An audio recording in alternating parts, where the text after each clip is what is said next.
All right. Welcome to one of our longest standing building ambassadors, Sandra. Hello.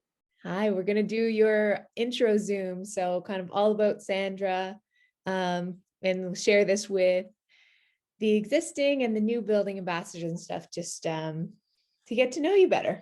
Perfect. Yeah. So I guess first, so you're a building ambassador in Dartmouth, Nova Scotia, right close to our headquarters in Halifax. Yep. And if I remember correctly, when we bought your building, you were the superintendent. So with the former owners before, is that right? That's right. Yeah. How long ago now was that, roughly? I moved in here in February of 2009. Ooh. And Yeah. then did VIDA buy it like 2 years ago, 3 years? September of 2019. So Okay. almost 2 years. Yeah. Almost 2 years. Yeah. So I've been here over 12, going on 13. Man. So yeah. And at least a few years with VIDA. So I think you must be like one of the kind of longest standing building Yeah. ambassadors. I think me and Angela and Kyla and then Brenda came shortly after me. So the four of us and Josh. Yeah. Josh was, yeah. I know a lot of the building ambassadors look up to you and you have tons of knowledge and stuff like that. So I'm hoping to capture a little bit of that on this video too, so people know kind of what, when you have a certain type of challenge, when Sandra's your girl. So all right, so let's jump into it. First, I want to talk though about Sandra and your life, your background. So tell us kind of where you grew up, siblings, and that kind of thing. Yeah, so I was born in Liverpool down on the South Shore.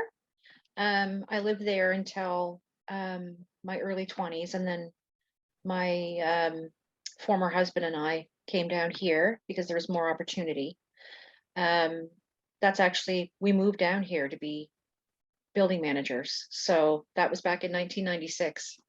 So I've been doing this for a long, long time. Oh, Lord. Yeah, yeah. So Liverpool, if you ever get a chance to visit, it's a beautiful, beautiful town. It's really heavy in tourism, especially this time of the year, because we've got so many wonderful beaches and just recreational things to do.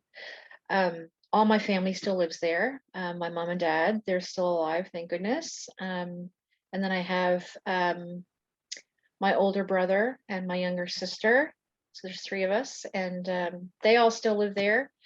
All the nieces and nephews, and now we're getting great nieces and great nephews. So it's a ever growing family, but I'm the only transplant. That's right. You're the only one who ventured out. Yeah. So, and the timing of this video, so we're kind of like just getting to the stage with COVID that people are vaccinated and stuff like that. And if Mhm. I remember correctly, you're going to be able to go see your parents for the first time in a long time. In a long time, yeah. We usually try to get down, a good many times a year, like 3 or 4 times a year at least. But it's been a while since I've been down because, well, my parents are older, I should say, and my mom's not in the best health. So just for safety, we just Yeah. kept our distance. And I've had my first shot, and my parents, I think they're due to get their second shots in July. So we're planning on going down sometime this summer for sure. I'm really excited. Yeah, I feel that with my dad had heart surgery and he lives in Montreal, which has been a really real hot spot. And so I haven't seen him for a long time and he's been extremely careful, not really going anywhere, which is not like him. So Yeah. yeah, I feel that it makes it extra special. So, but I do know that you often have kiddos coming in and out Mhm. of your apartment. Can you tell me about that lovely Yeah, situation? my house, it's kind of like just a revolving door. You never know. I mean, someone could quite honestly walk in here at any minute. So I have three children, grown children of my own, and three grandsons.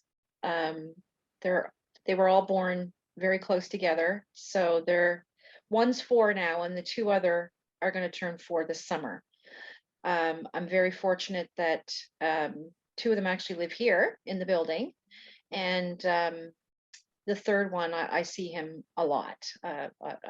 I take care of him for his mom in the evenings sometimes, and plus he comes over on the weekends. So it's a pretty busy spot. Maybe we should rename that building like the Wilson building. It's a, yeah, that would probably be a good possibility. Yeah, Wilson House. I like that. Yeah. So tell me about, so obviously VIDA's 4 pillars: safety Hmm. and security, cleanliness, opportunity, and Community. community. Whew, that's rough. I was too busy this morning. I'm flustered. Um, so tell me, what's like, from your experience, what's different at VIDA compared to just you have such a long history with landlords and stuff, and I'm Hmm. sure you've seen it all from the tenant side. Oh gosh, yeah. So what do you think is VIDA's kind of secret sauce, aside from the, just like clearly the 4 pillars, but what's different? Well, you know what? I could really fill the whole interview with just answering this question. I really could, but I'll try and give you a condensed version. um, I do have uh, quite a huge, like just various, so many different landlords that I've worked for over the years. A couple of them were great. Actually, the previous owners of these properties were great. Um, I've worked for some very not great ones, that I actually just, because of my integrity, I couldn't stay. I just, like, sorry, but if you're not going to do the right thing, then I'm out, basically, Mhm. because that means a lot to me to take like this role of taking care of other people's homes. It's important role. Um, Especially like in a building this size. I've got 36 units, so probably over 100 lives in this building that you're responsible to make sure that they're safe and secure, and that everything's clean, and Mhm. to give them a sense of community. So that's basically, that's the key word right there, is community with VIDA. Any landlord that's doing it right is going to offer safety and security and cleanliness, but the extra step that VIDA takes is the community. Um, when I heard that my buildings were getting sold, this is a funny story. I started to do some research because I just felt like, from my experience, that the new owners weren't going to be some little mom and pop guy. It was going to be one of the bigger organizations in the area. So I started researching, some of the names around, and then I just kind of happened across a news article Mhm. about Vita Living. So I watched it, and then I researched Vita a little bit more, and I had seen the odd sign for Vita here and there, so I knew they were around, but I didn't really know a whole lot about them. So after I did all that research, I'm like, geez, this guy's got it figured out. Like, he's you need to give these people a home, not just a place to live. And I said, wouldn't that be nice if it was Vita? And lucky for me, it was. So when I found out it was Vita, I was super excited, because that's kind of who I am as a person. I want everyone just to feel all of those things. I want them to feel safe and part of a home, not just a building. So it's been a lot of fun being able to have community events and get people involved, and watch the community evolve. I don't think it's not where I want it to be yet, but people are starting to catch on to the buzz, because it really is a buzz. It's like, wow, this company really cares that this is our home. and not just a roof over our Yeah. heads. And I have So to add, like, it's not, I mean, you say lucky for me, but lucky for Vida to have kind of inherited a person like you into the company who kind of already has that mindset, because it's not really something you can train. It's like somebody, has cares for others and has that empathy yeah. and can still be nice and clear and Hmm. anchor on what matters the most. Hmm. Um, it's sort of, yeah, somebody has it or they don't. And also, Yeah. the thing like that is resonating here when you're talking about like it's coming along is that it's so not just like a one and done thing. No, it's not. No, It's like because company people get culture. used to Mhm. the complacency. They get used to, you know, just the norm. Yeah, and even And like a long time tenant, yeah, circumstances can change in their lives, and that might impact like the way they are as a tenant, as a neighbor, that kind of thing. So, um, yeah, it's kind of an ongoing. yeah, I think it's just that they're skeptical Mm, because they've been living a certain way for so long that they're kind of like, is this mm, for real? Like right. seriously. Oh But yeah, now like that I think as time goes on, they're realizing that yeah, this is the real deal, and totally. they really do care this much. So It's- the more stubborn people are starting to come around. yeah, the converts. You know what though?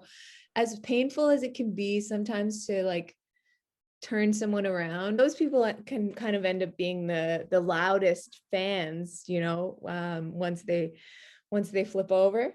Yeah, um that's actually those are the biggest wins as far as I'm concerned.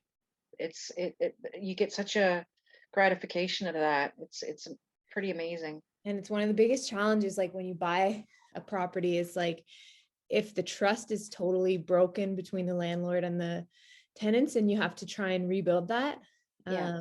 It's a lot different than starting from zero and screening tenants, to like help people kind of get on board Yeah. and really feel that it's not just Hmm. a front.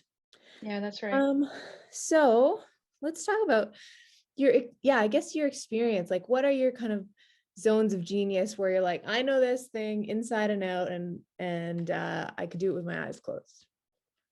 Oh gosh. I don't want to be egotistical enough to say everything, but there's not a whole lot, honestly, that I haven't come across. But as far as expertise, I really have to say that the Residential Tenancies Board rules and regulations and the whole hearing process, and because that was always um, my job. Basically, I did that for every property that I lived in. Was making sure that we were following the rules and that the tenants were as well. And then if things had to unfortunately escalate to a hearing process, that whole process and Yeah. what it entails and outcomes and what happens next. And yeah, so I'm pretty versed on all of that. Yeah, that's good too. Like it's kind of a complex system, very It thick is. with details. And then Mhm. just knowing those things, it just helps protect both the landlord and the tenant, Yeah. if a relationship kind of Hmm. goes wrong or that kind of thing. Yeah. So it's great. I know that you've saved our butt several times, like just with the knowledge that you have. So yeah, thank you for sure for that. No worries. Now let's cap off the interview with quickly saying, what's your latest status with VIDA? Oh, wow, this is exciting. Um, Over the last 6 months or so, I had been helping out in the office now and then with just, filing, scanning, paperwork, whatever the girls needed me to do. And then back in March, I was offered a 3-month term full time to help get everything, like again, anything that I needed or that anyone needed help with. So that was really exciting for me, and I I just jumped in and did everything and anything I could. I offered whatever advice and again, like you said, expertise that I might have, and really happy to say that evolved into a full-time permanent position as accounts receivable coordinator. So I am super happy to be a part of the office team.